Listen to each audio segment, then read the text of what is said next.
This is White Centipede Noise Podcast, where we give language to noise. I'm Oscar Brummel, and this week my guest is Howard Stelzer, Massachusetts-based composer who uses an arsenal of tape machines and cassettes to create dense and narrative tape music. Howard has been active since the mid-90s, releasing his music on labels such as Chocolate Monk, Tronics, No Rent, as well as his own imprint Intransitive Recordings, which was active from 1997 until 2012, and collaborating with a wide range of artists to make up his eclectic and prolific catalog. His new album, 5,000 Pretenders Who Passed the Test by Luck Alone, comes out this Friday on Rural Isolation Project. You can pre-order the album now at ruralisolationproject.bandcamp.com. This is part one of the episode. To watch or listen to the full episode, go to patreon.com/whitecentipedenoise. By supporting White Centipede Noise Podcast on Patreon, not only do you get access to full podcast episodes, you can also access bonus WCN TV content, our Discord community, digital and physical giveaways, and much more. This episode is sponsored by Rural Isolation Project. Visit ruralisolationproject.com or ruralisolationproject.bandcamp.com to order, or look out for them at a distro near you.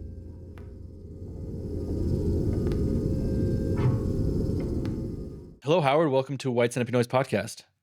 Hi, Oscar. Good morning.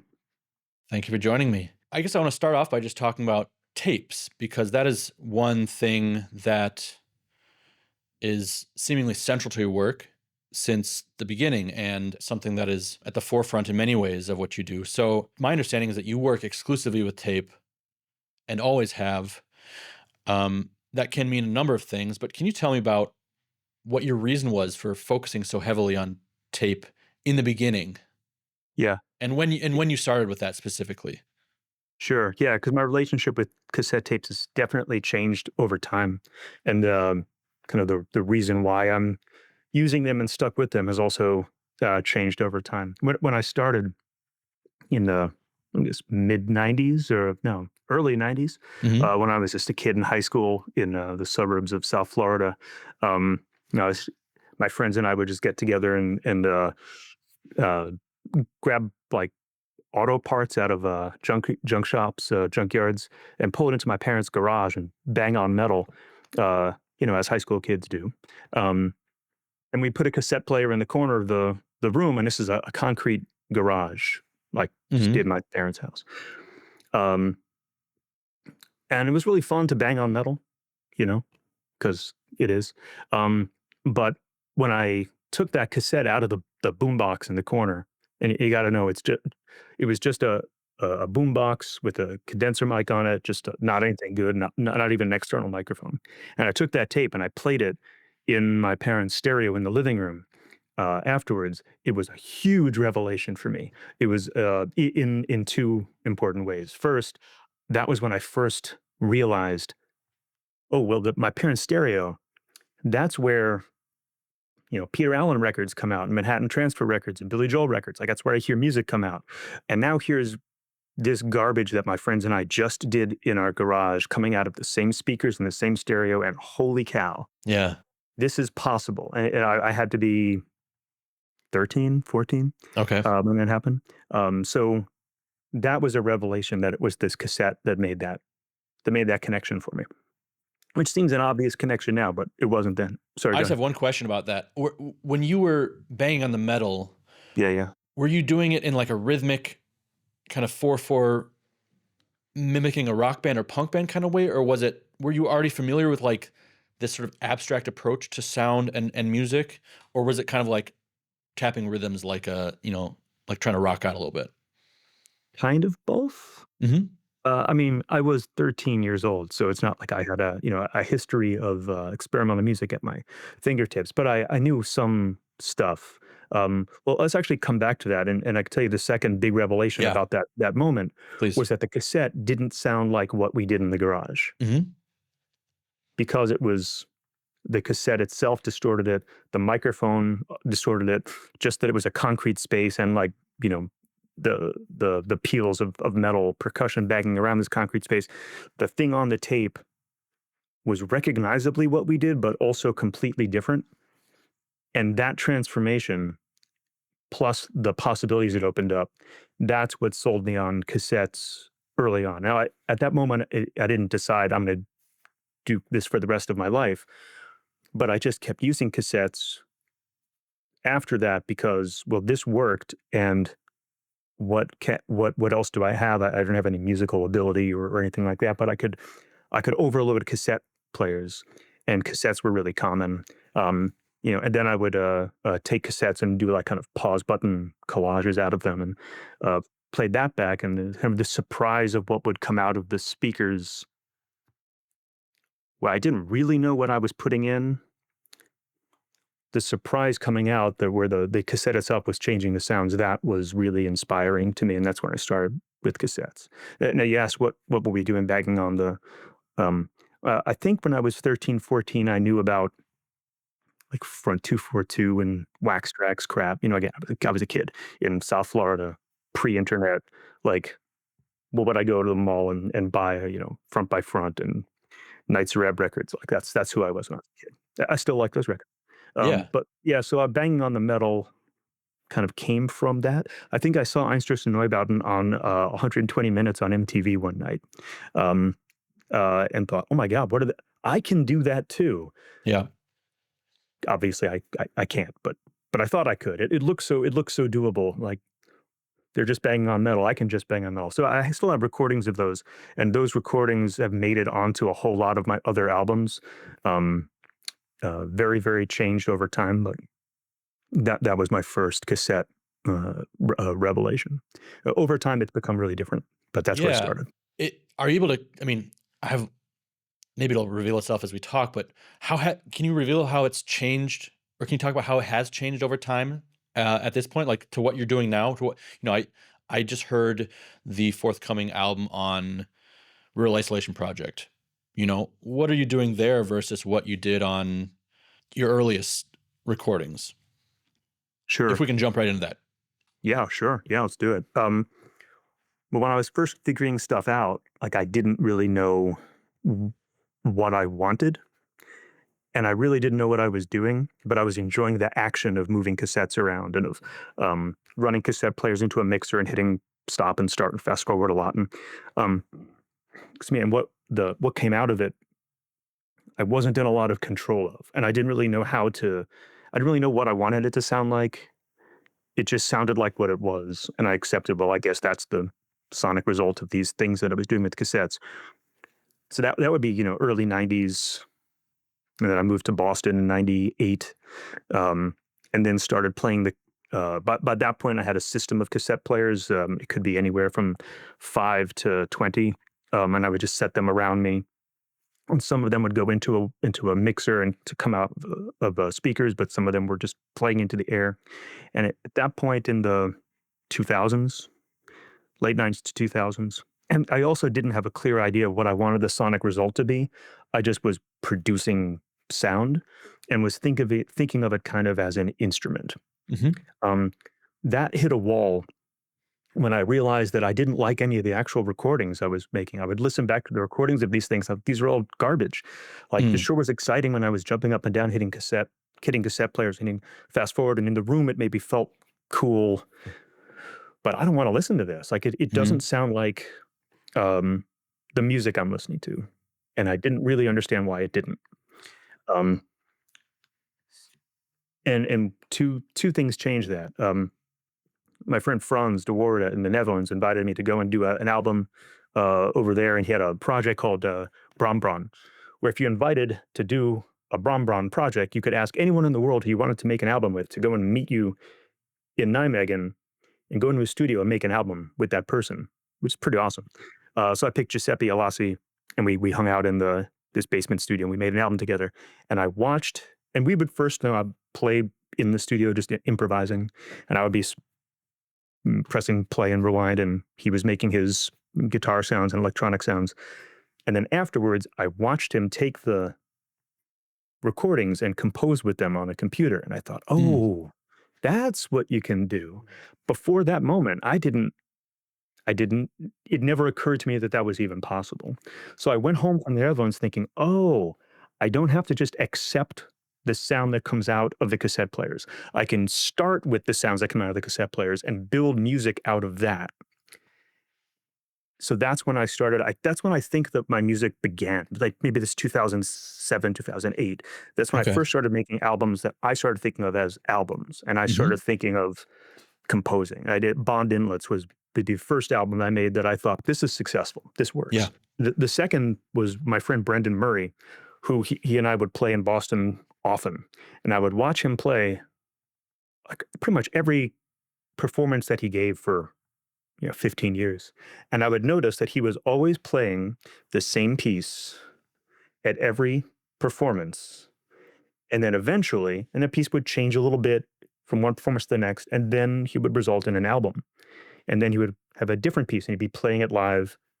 And then that would, so when I noticed he was doing that, and asked him, he said, "Yeah, well, I'm kind of writing the music live and composing it in front of a crowd and through speakers, but I'm going home with the same material and sculpting it into the album."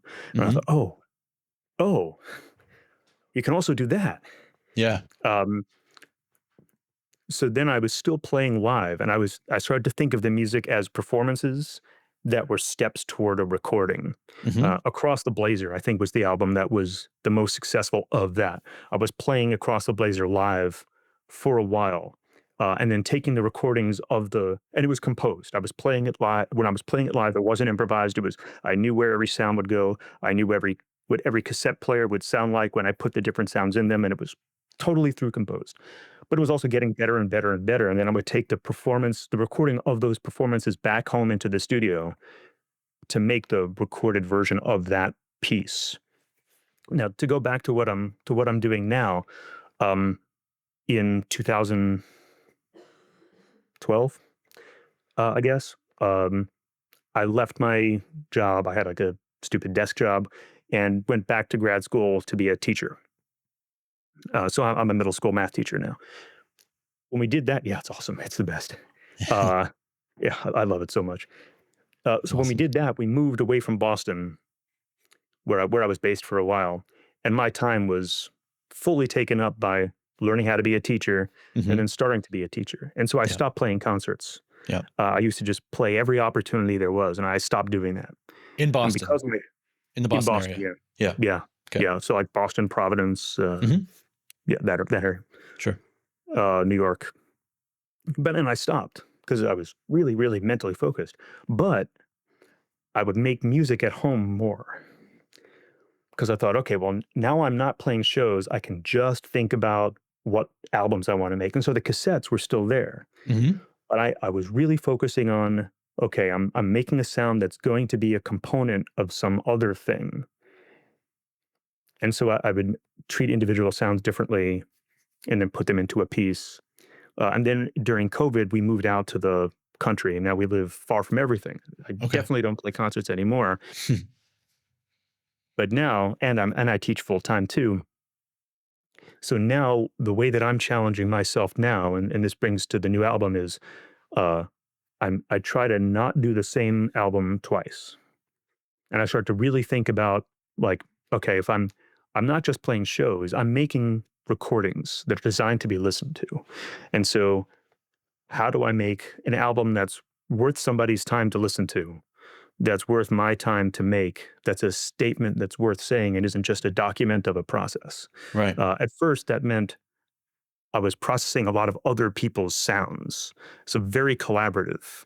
And there was a phase of my work that was very, very collaborative. First, with a double CDR I made for Chocolate Monk called "Anathematization of the World is Not an Adequate Response to the World," and then that ramped up even further with a triple CD that I made for No Rent called "Invariably Falling Forward Right. into the Thickets of Closure," where I invited lots of people to give me sounds. Taken to its ultimate with a series of albums of 5 so far called Suburban Observances, where I Hmm. sent my sounds to other people, lots and lots, and had them process the sounds. And then I got those processed sounds back and forced myself to make new music out of those processed versions of my sounds. So I'm still using cassettes all this time, but it went from the I'm just putting something on a tape and accepting what comes out as being cassette sounds to wait, I can compose with it, to now the cassette is a medium through which other people are transforming my sounds and me transforming them, transforming my sounds. And then the cassettes become bricks of compositions put together. So where the new album comes in is I thought, all right, have I reached the limit of the collaboration idea? Have I hit the wall? Um, so what do I do next? What statement do I want to say to the world? What do I want someone to devote their time listening to? Um, so I wanted to make an album that was instead of short songs, which the collaborative albums are lots of short songs. I thought, okay, I want to make something that's single thing to listen to. It's like Hmm. 40 minutes long or something Right. that flows from the beginning to the end and has different kinds of textures to it. So at some point it's big and round and musical, and then it brings people into something that seems very delicate, but and maybe static, but it isn't really, and then opens up into different areas. I wanted something that flows and is beautiful in like a traditional way of understanding. It's pretty Yeah. music. Yeah. I Yeah. don't Yeah. think I'd made an album that's pretty before in that way, and so that's what I was going for now. No collaborations, just me. Like listen to this like you would read a book or watch a movie, and Yeah. that's what the new 5,000 Pretenders who pass the test by luck alone. That's what that is. It's very narrative, and a lot of your work is very narrative and cinematic. I would say it's like, I mean, this work particularly feels really like a story, like a film. I want to ask you about the stories you're maybe trying to tell at some point, but before we get to the kind of the end of the pieces, tell me about your source collection process. You talk about your sounds and the tapes, but what are you filling these tapes with and how? That's a good question. Um, hmm. What am I filling the tapes with? That's a good question. Okay. In in the most recent work, uh, some of the sounds I don't really know where they started. So they're tapes of tapes of tapes of tapes of tapes Mm-hmm. that have been played in out of one tape player and into another, and then out of that tape player into the air in a different environment, and then back and then back and then back and then back. And so what ends up on the tape is just a sound. And I have like boxes full of cassette tapes, and I don't really know what all is on them, but I know what timbres are Mm-hmm. there. So some of it is that. Uh, some of it, though, the on the new album, we'll go back to the collaborative stuff.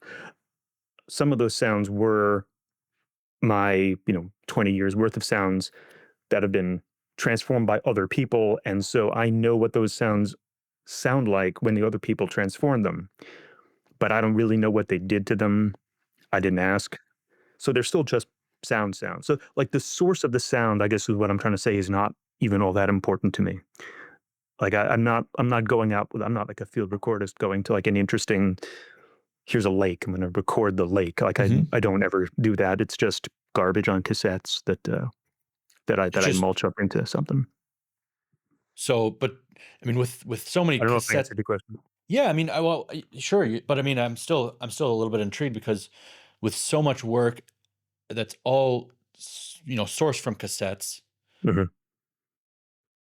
I mean, you talked about playing the metal when you were a kid, for example. That's a clear image of a concrete thing that came onto the tape. But what about all these other hundreds and thousands of tapes you must have? Like what? I mean, what are some more examples of what's the first thing that ends up on them? What's the first thing that gets recorded onto them? All right. In There's some a case, I mean, of passage. course, I'm sure it's varied, but I mean, give me Yeah. some examples of. Hmm. Here's why I'm hesitant. Honestly, I don't care, Sure. and I don't think it's important. I don't think it's important to clarify what it is you're listening to. Like from the perspective of a listener, what I don't want is here's the sound of an air conditioner. Here's the sound of the artist's dogs outside playing. Oh, here's the sound of like there was wind outside and he stuck a tape deck in his garage. Like all that stuff is beside the point for me and not and not interesting. And I'm being evasive for first because I genuinely don't remember in most cases, and Sure. second, because I don't want to encourage such a one-to-one. There's definitely artists that are like, this is a recording of this, power station, or this was sourced from me doing this action in this place. To me, that really limits how people listen to it. Sure. So if you're listening for a specific thing and not just listening to the music. Hmm. So I rarely say this is what it is, and to even talk about it now, like I'm thinking of what the really really banal, boring things that I do with tapes and the things that I record. Like if I were to start talking about them, it would color the music in a way that I don't really want to do. I understand. Yeah, So, it's nothing interesting. How about that? It's okay. nothing interesting. Okay. So you really want it Yeah. divorced from the source. You don't want you really don't want it to be like, oh, this is a per. Well, does it matter for you, for example? Do personal things and personal connections and relationships and objects in your environment go into it that you just don't want to, you know, you don't necessarily want to tell the listener, or is it really just haphazard and random? Mm. I wouldn't call it haphazard and random. Sure. Okay. There are loads of places where I take sounds from other music that I'm listening to. Um, there's bits all throughout the Suburban Observances albums where Michael, that's an Effigies record. That's a This Heat record. That bass line is from this like 23 Skidoo 12-inch. Like that happens, and I feel weird even saying it now Sure. because that makes me, when I think of artists that do that, I think of artists that are not like me. Like I'm not John Oswald. I'm not. Sure. I'm not stealing sounds on purpose. They're just they go onto a cassette, and then the cassette is the sounding object, Yeah. not the thing. Or Yeah. like I stole bits from movies. Mhm. Like I put my tape recorder up to the TV and like, oh, there's cool Foley effects in this section, and I would take that. Um, there's other bits where I did an album with an artist named Dang.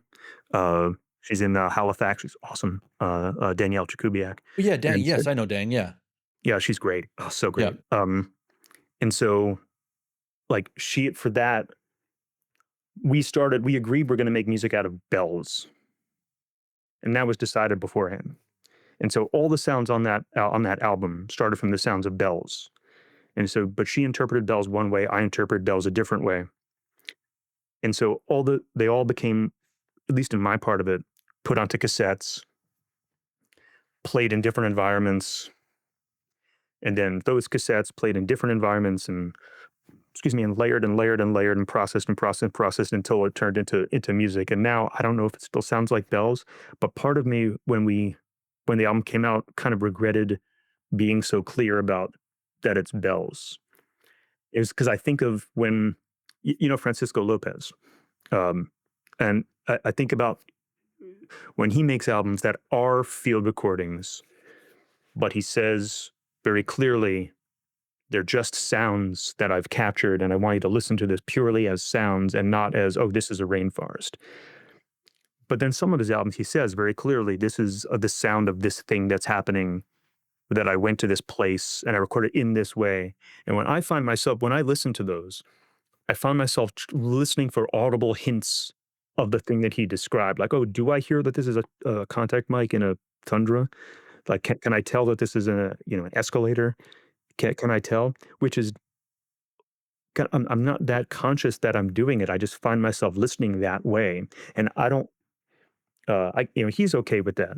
And but because I've noticed that the description colors the listening, and what I want is for people to be immersed in music, just as a music experience. So I don't know. Does it matter that people know that like I took like a scene from Terminator 2 and put them on a tape and wrote and a section of the piece is like some of that with some of uh, like sparks. Uh, like I don't know. Does it matter? Sure. Yeah. Yeah. Yeah, Yeah. I don't know. So I kind of Yeah. forget, and I kind of just want to forget. Yeah, that's good. I don't I know. like Yeah, that. I'm making any sense. I'm not sure if I am. For sure, for sure. I mean, I think I totally understand that approach, and it's just I just wanted to. I was curious about it because I want to clarify because some Sure. people, some people their tape music, their sources are really important to them, even if they don't want to share them. It's like they are very intimate and they have a very specific goal, whereas other people are just like it's all just sound and the end project is the thing that's important and or somewhere it could be in between. I think people can also keep secrets within the process and the sound. And I'm sort of thinking that you have that as well. That you have a lot of secrets within the sound that actually are maybe very meaningful to you that you just don't like to don't want the listener to be privy to. But maybe for the recording process is the ritual is the gathering at all part of the process for you? In some cases, here's something that I really like. I like when I listen back to an album of mine long after I've made it, and I have no recollection of the decisions I made, of my composition, of even what the sounds were. That happens a lot. I'll listen back to something and it's as if someone else made it. And it's clearly I made it. I'm there it is. My name is on it, so I must Yeah. have. Yeah. But I love the way that I work. The sounds get so layered and so deep and so changed over and over and over and over. It takes me like a year to make a piece of music usually. Um, that I love when I don't even recognize myself and my own kind of sonic signatures in the music that I made and can hear it as if I'm the listener and some other guy named Howard Stelzer made it. I love that. That's awesome. Yeah, that's like my favorite. There's Yeah. when I was a kid, I listened to. You've heard this Nurse with Wound album called Sylvie and Bab's Hi-Fi Companion? No, I haven't. I'm Oh my God. not that familiar with Nurse with Wounds catalog, so no, I haven't heard that Yeah, one. sure. Well, this is like the one album that hasn't been like reissued. It's not online. And Sure. I'm not sure why. It's from like 85 or so. Mm-hmm. When I listened to that, that was the first one Nurse with that Wound album I heard when I was a kid. So maybe I was 16 when I heard it. Mm-hmm. And I had this experience. And it's funny. It's the one record he made that's like all jokes, Yeah. like laugh out loud funny. Mm-hmm. I heard it the first time, and it's just a flurry of sound effects and voices, and it's almost too dense to process. Mm-hmm. And as I lived with that album for years, I would put it on again and I would hear, oh, there's this layer that's talking to this other layer. And I didn't notice that before. Oh, when this sound cuts out, this other sound is related and it comes up in a different place. And later in the album, there's a bit that talks to a previous bit. And I've listened on headphones, I've listened on speakers, I was listening in the car. And the more I heard it, the more I heard. And that experience really shaped kind of how I make music of Mm-hmm. how dense can this be while still making sense? How can it be one message of the kind of the surface action and moments? But when you listen in more deeply, you hear really vertical, Yeah. so much detail that if you listen to this thing for years, you hear a different album after a while. So the way that I treat my source material is I want to do that also. I strive to do that also. So things have changed. There's bits from my first album that pop up on my other albums. Every one of my album has bits from my other albums in it, always, Sure. including the new one. Sure. So I'm like, how can I change the context and make it so that it's so deep and dense that it doesn't sound like an assault, Mm-hmm. but it just encourages listening in and experiencing and hearing different layers and of conversation happening within the music. Mm-hmm. I don't think I've ever done anything as good as Sylvie and Babs, to be absolutely clear. He's a talented guy, and I'm just me. But You're both talented anyway. guys. Scream and Writhe presents a series of off-season Initial Shock shows in Montreal. April 25th at Petite Hours. Nyan, Shadow Pattern, Zach Roden, Skin, Foul. Keep an eye out for another Initial Shock presentation at the Suoni per il Popolo Fest in June, followed by the third edition of the Initial Shock Noise Fest, the weekend of July 5th and 6th. Full fest details to be announced in the spring. Sign up for the mailing list at screamandride.com or follow at screamandride or at initial shock MTL on Instagram to stay in the loop. Can you then tell me about the compositional process kind of on an intent level, but also on a technical level? Because, because I know cassettes, and the way you're describing it is I know how hiss, this is just a kind of a side question, but I know how hiss builds up when you record and record and record and record, and sometimes sound can disappear after generations, the sound, and then you end up with just the hiss on the tape, which of course there's hiss in your work, but how do you combat that? And just how do you work with the tapes? Because I know also tapes, you have a tape, it's a black spool. You see nothing.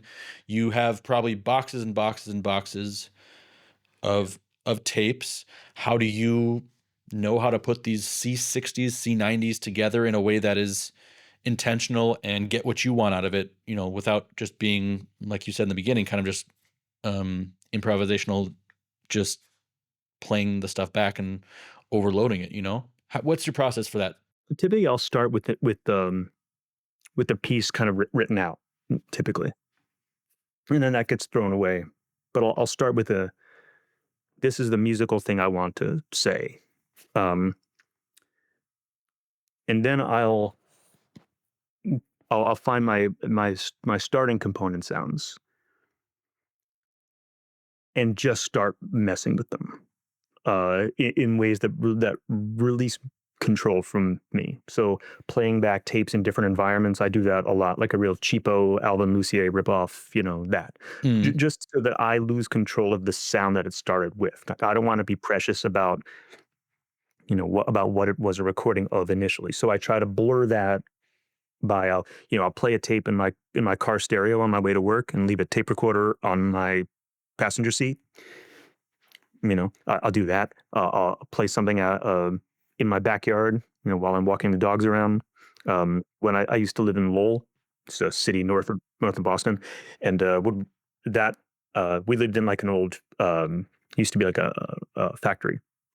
So there's all these factories all over Lowell, these brick buildings, and so the sound bounces off those in a different way. And so I would walk around the factories with my dog and a tape recorder in one hand and playing a tape and another one on record, and I would just walk around with that, and I would come back with something on the tape.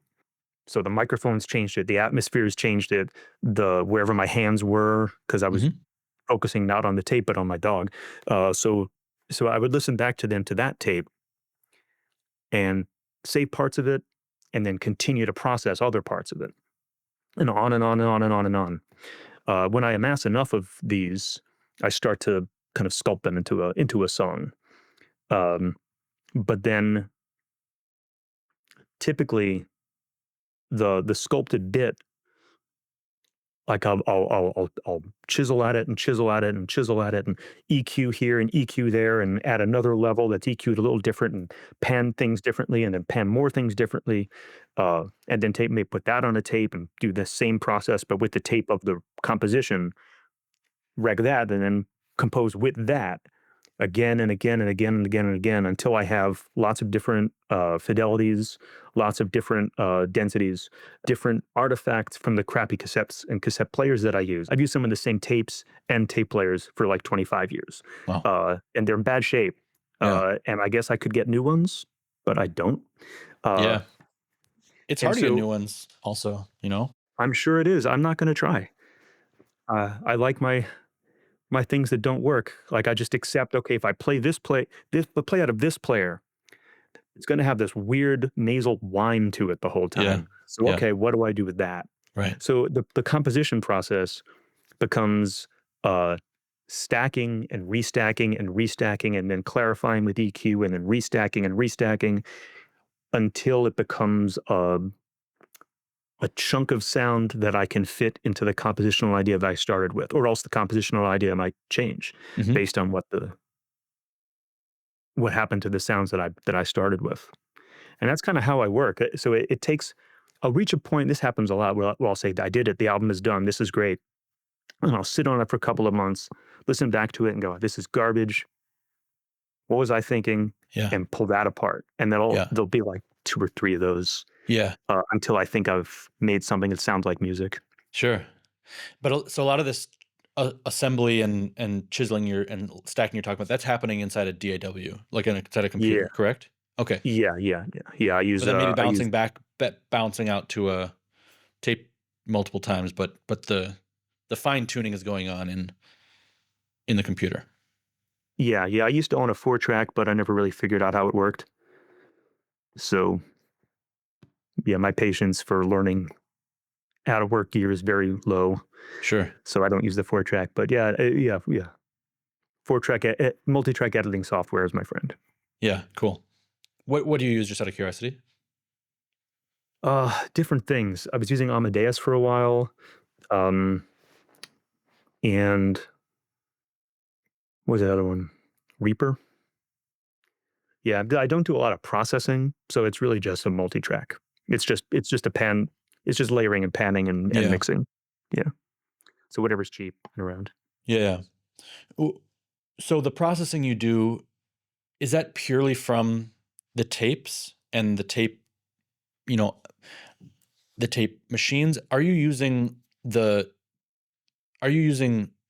overdrive from like the preamps?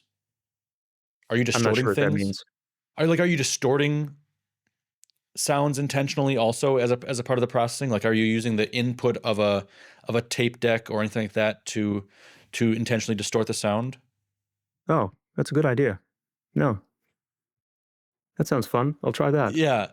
Yeah, No, maybe you get a whole new cool.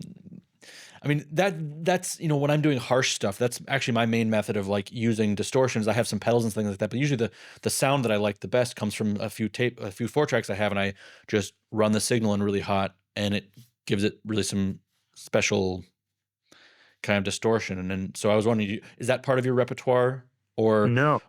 the I mean, processing, is that all just kind of like the maybe it will be acoustic? now. I'm going to make a fake Wince record. Yeah.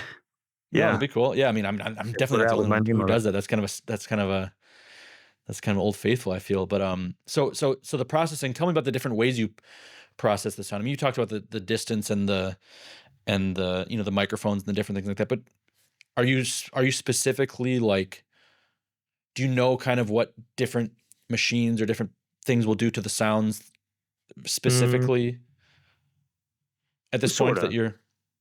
Yeah, sort of. Yeah, I have some machines that I know will make something really trebly and crappy sounding.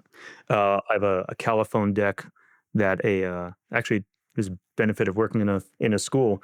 Um, there was one year where the custodian found out what I do, and as he was cleaning out teachers' classrooms, he's like, "Hey, do you want these tape recorders that teachers don't use anymore because who uses cassettes anymore? Nobody, Right. right? So here, Right. you can have them." And I have these uh, maybe 5 or 6 like big, heavy Caliphone tape decks that have speed knobs on them. Cool. Those are cool. And Yeah. so those can, when I play sounds out of those players, I know that the speaker is pretty powerful. And so if I can play a sound out of that and record it onto other tape players, I know I'm going to get a more substantial sound than if I play a sound out of, an old Walkman that even with fresh batteries sounds like garbage. I can play a sound out of that and record it onto a better cassette player, and change the sounds that way. So I guess that is distorting the sound, maybe in a different way than you had said. But yeah, I do things like Sure. that a lot. I sort of know Okay. what the cassette players do, sort of. Yeah. But I like not knowing too much. Cool. So Things are changed by the rooms I'm in. yeah. Uh, And I mean, I guess when you started out in the early 90s, going through the mid 90s and such, the tape was maybe it was on its way out. I don't know, but it was still a current modern format, and the machines were being built, and, you could buy them, and Radio Shack had stuff, there was Target, probably had stuff. But now it's very different. And I feel, tape has become much harder to use, and it's almost adopted this. I mean, it definitely has adopted this kind of nostalgic, fetishized, retro, um, sound. Not only sound, but that's how people relate to it, I think, nowadays. How has that changed for you? And in terms of like the beginning, probably being maybe something just kind of like practical that you stumbled across, towards now when like you can't even get. I mean, you have all your tape decks, but you can't even get tape decks working anymore. And if you buy them working, they're expensive and they're it's a different story. It's like they're becoming rarer. And Well, you hit on it that I started using cassettes. It was just because it was practical, and then it became it's just what I have, and then it's just what I know how to do, and now this is how I think about sound. You know, for all the time I've been doing this, like I'm not going to change instruments. I'm not going to change me. This is how when I think of sound, I just think about okay, so it goes on the cassette, and that's how I Mhm. start. But when I was in art school I went to Mass College of Art for grad school before I became a teacher, and was asked. So this would be, oof, what year would this be? 2008, maybe 2009, maybe. I might be even that wrong, but I was asked, to justify what I do in art historical terms. That was like a project, and so I had to say, oh well, the cassette network. This is what I do relates to this history of art. And I remember the professors telling me like, no, no, no, no, we mean like art. We mean like paintings and Yeah. sculptures. Like what you're talking broom, that's not art. Yeah. What are you talking about? And in that, the assignment that I guess I failed, I remember thinking, well, first, wait, I don't even believe that this is what my music is about. I'm saying this to get a grade. But then what is my connection to these damn things? Yeah. So what if it's not that? What is it? Why do I keep doing it? And there have been so many points over the years where I thought, fuck it, I've reached the end of what I could possibly do with cassettes. I'm done. I banged my head against this stupid little plastic wall for so Mm. many years. You know, there's nothing more I can say. But that's really it. But here I am, still Yeah. saying the thing. So yeah, it was kind of inspiring to be like, I'm done. Wait, am I? No, What I else? mean, What's still left in this thing? well, like you've said, you have tried not to do the same thing twice, which is first of all a noble goal, and I think I'm noble, Oscar. I mean Thanks that's for a I'm glad you said that. I was gonna say it out loud myself, but it would sound bad, so I appreciate your thanks. I mean it's an admirable goal for sure. And I'm if you've also just admirable. This yeah. interview's going great. But there are things you're able to do constantly. I mean, the new album, for example, is something that you feel has achieved that you didn't feel, oh, I've done this album before, and it sounds very unique and very very fresh in some ways to my ears. And then we've just talked about things that just you can maybe next transfer to harsher sound. For example, there's a lot you can do with sound, with with distortion in the tape decks, for example. And I mean, there's something very special about tape. When I Mhm. hear about an artist, I hear about, oh, they use tape loops or something like that. I kind of oftentimes just think, okay, yeah, I know what that's all about. But then I hear so many artists all the time using this medium, and I'm constantly like blown away by what people are still able to do with this old, antiquated, seemingly limited medium. I mean, it's really there's something very special. People use it in so many different ways. Yeah, and I think you hit on something there where the nostalgic aspect that you were talking about, like, there's certainly that. Yeah, there's certainly that, like, that it's that cassettes are retro, but for people who are using them as sound making, machines rather than just, the new, the new Kendrick Lamar album comes out on a cassette. Get that Yeah. version, and then that's Yeah, yeah. that's. But for people who are using cassettes as sound making, it's a different relationship with them. That isn't about nostalgia. It's about, well, like there's people that make albums out of. I mean, how many albums have it's Jeff German made out of driftwood? Right. Tons. How Right. many albums has Otomi Yoshihide made out of turntables, or AMK out of flexi discs? Like, it becomes not about the nostalgia for the thing, but just about this is a thing that produces the voice that you have. And so that's what it is. The kind of I don't know, capitalist idea of what's the value of these things is a separate thing. You can, yeah, and I don't think about that a lot anymore. It's there, but it's kind of sideways to how I think about cassettes. Yeah. I do think it's interesting though how like a lot of newer artists, a lot of younger artists, for example, will discover experimental music, noise music, whatever, and then want to start doing it.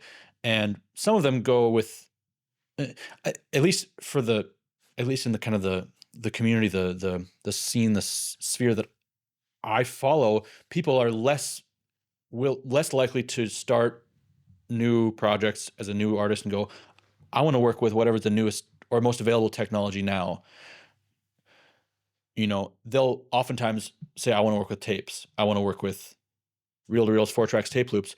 Whereas I just think it's a different entry to that medium, because like you said, when you started out, when a lot of artists, older artists started out using those formats, it was there, and it was the medium that was accessible.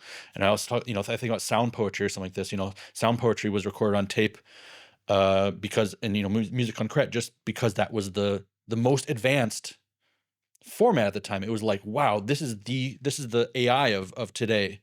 We can cut these, we can slice. I mean, just saying, we can slice this, we can cut it. It's something we've never been able to do with sound before. Cassette And tapes, they're like AI. well, You heard it here. You heard it here first.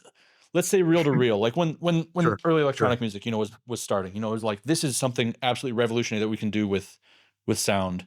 And and now artists are still, for better or for worse, new artists are still reaching for those methods that musique concrète was using, nearly 100 years ago at this point. And Yeah, and it's telling that they're not, there are plenty of artists using new technology, of course, but I mean, there is a strong tendency to want to use those tools from that certain era when they're yeah. no There's longer still a lot to accessible, say with. no longer, easy, no longer the most advanced thing you can use.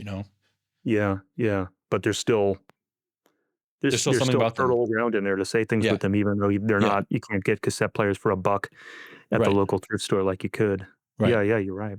yeah, There's a lot of artists right now that I'm very excited about that are all using cassettes as their main voice in ways that are very different from what I'm doing and yeah, very different from what each other are doing. And it's just like Meadow Artists in Ohio, or Sick Days in Ontario, TVE in here in Massachusetts. Like, there's all these artists who are definitely based on their sound is based on cassette tapes, and they're different from what I do, and they're different from what each other do. And in some cases, they're really shockingly beautiful. Like, there's still new things to say with cassette tapes, which I guess isn't all that surprising, because if people have musical ideas first, and then the thing to make the idea could be anything. There's still things to say with the voice, but the cassettes yeah. have this new kind of place in society, and people are still coming back and dedicating their art to those, and have so much to say with them. I think it's really great. This is the end of part 1 with Howard Stelzer. In the full version, we go on to discuss Mission of Burma, more about Howard's relationship to tape, literary inspirations for his titles, favorite tape machines, top 5s, and much more. The full version is over 1.5 hours long, and you can watch or listen to it now at patreon.com/white centipede noise.